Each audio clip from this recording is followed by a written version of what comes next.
Hello my dear students, welcome back to the online classes. बच्चों, नई कक्षा में आपका स्वागत है। बच्चों देखिए, ये है आपकी 7th क्लास की हिंदी नंदिनी हिंदी पाठ्य पुस्तक। तो आज हम इसमें पहला पाठ शुरू करेंगे। देखिए, पाठ पहला, अपनी बिटिया के लिए। ये कविता है, इसको आज हम पढ़ेंगे और हम इसकी व्याख्या भी समझेंगे। यह कविता किसके द्वारा रचित है, किसने लिखी है? सर्वेश्वर दयाल सक्सेना जी ने। ये कविता सर्वेश्वर दयाल सक्सेना जी द्वारा लिखी गई है। और देखिए, इनका जन्म, पहले हम सर्वेश्वर दयाल सक्सेना जी के बारे में आपको थोड़ी सी जानकारी देते हैं।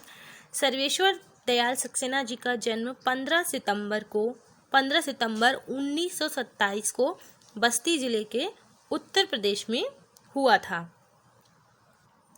और यह तीसरे शतक के महत्वपूर्ण कवियों में से एक थे।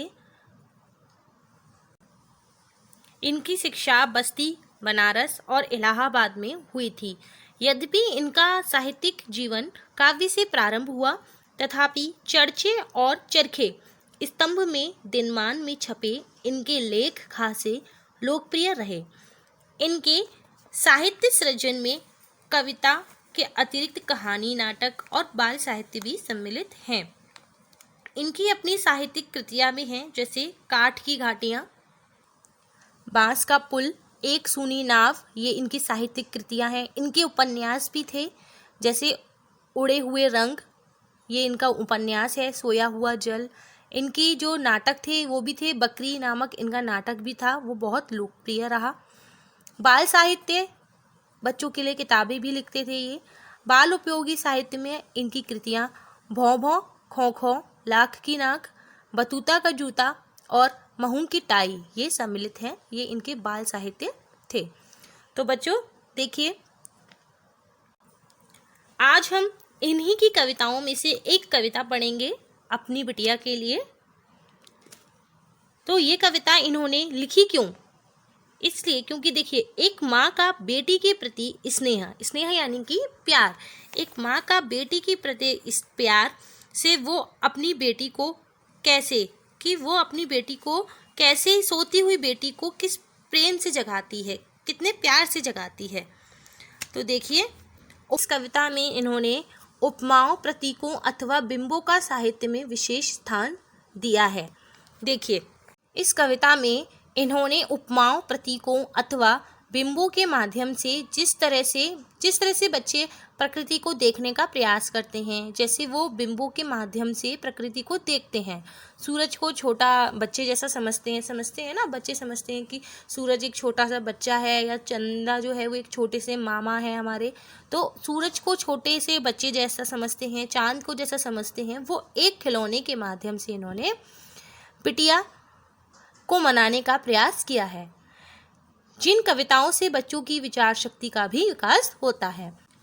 प्रस्तुत कविता में बाल जीवन से संबंधित वस्तुओं की तुलना में प्राकृतिक बिंबों की रचना करके बाल मनोभावों का अत्यंत आकर्षक ढंग से चित्रित किया गया है। बच्चों, इस कविता में कवि ने बाल जीवन से संबंधित वस्तुओं की तुलना में बिंबों की रचना करके बाल मनोभावों को प्रकृति को बाल जीवन से जोड़ा है, प्रकृति को किससे जोड़ा है? बाल जीवन से जोड़ा है, और प्राकृतिक बिंबों की रचना की है, तथा बाल मनोभावों को बहुत ही मनोरंजक ढंग से प्रस्तुत करने का प्रयास किया है, जिसमें माँ के माध्यम से कवि कह रहे हैं। देखिए क्या कह रहे हैं कवि। पेड़ों की झुंझुने बजने लगे, लुढ़कती आ रही है सूरज की लाल गेंद, उठ मेरी बेटी सुबह हो गई। देखिए बच्चों, एक माँ अपनी बेटी को बड़े स्नेह यानी कि प्रेम से जगाती है और कहती है कि तेज हवा चल रही है, देखो बेटा कितनी तेज हवा चल रही है। ठंडी ठंडी हवा से पेड़ भी मानो खुश होकर के झुंझुने के समान बज रहे हैं। पेड़ों को तो देखो, जैसा झुंझुना तुम बजाती हो। कौन? माँ की बेटी। जैसा झुंझुना तुम बजाती हो, वैसा ही झुंझुना पेड़ भी बजा रहे हैं, जो कि पवन के स्पर्श से यानी कि हवा के स्पर्श से बज रहे हैं। और जो सूरज उगता दिखाई दे रहा है वो तो मानो ऐसा लग रहा है जैसे कि आकाश से कोई यानी कि आसमान से कोई गेंद लुढ़कती हुई चली आ रही है। अगर तुम्हें देखना है तो जल्दी उठ जाओ, हे मेरी बेटी, सुबह हो गई। अगर प्रकृति का दृश्य यह दृश्य देखना चाहती हो तो अब उठ जाओ। ठीक है, तो बच्चों आपको यहाँ तक समझ में आया, यहाँ तक इसकी व्याख्या समझ में आई। इसके आगे का जो शेष भाग है वो हम नेक्स्ट डे पढ़ेंगे। आप यहाँ तक प्रैक्टिस कीजिए इसकी व्याख्या की। हम नेक्स्ट डे मिलते हैं। Till then bye bye.